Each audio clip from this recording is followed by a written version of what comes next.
Three of these sons of Iran's former supreme leader, Ali Khamenei, have attended his funeral in Iran. But his most high-profile son and successor, Mujtaba Khamenei, is yet to appear publicly over fears he could be targeted in a US or Israeli strike. Among the mourners, there have also been calls for revenge.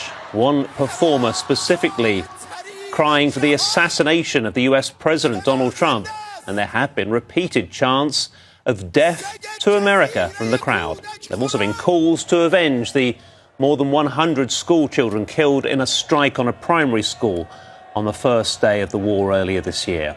Dominic Waghorn is in Tehran and has been speaking to the families of those killed who are attending the funeral. The cruise missile attack that destroyed the school in Minab is one of the worst mass civilian casualty incidents in US military history. We found a town deeply traumatised, whose families spend every night still at the graveside of their children, struggling to come to terms with their loss. The spirit of that place seems transported to Tehran this week, on the sidelines of the Ayatollah's funeral. We had met Razia and Ali Zara'i in Minab, whose 10-year-old daughter Atare was killed in the strike, and found them again here. How does it feel to be here?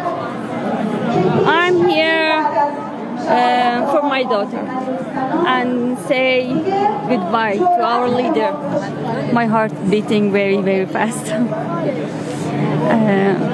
It's hard for us to see this picture without our daughter.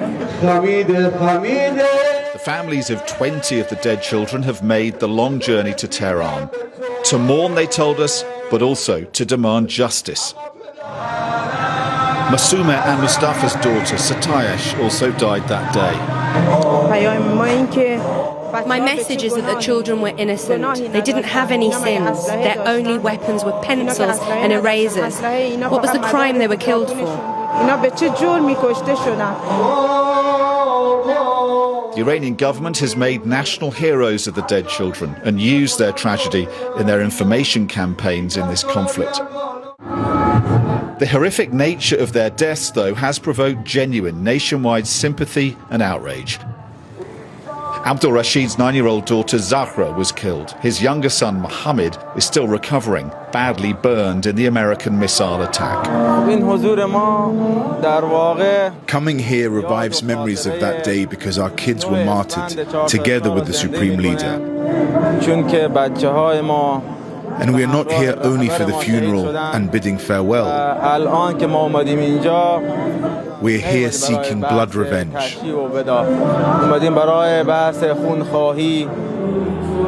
months after the Minab atrocity, we've been told that the US military report into what went wrong there is now complete. But the Trump administration has still not published its findings.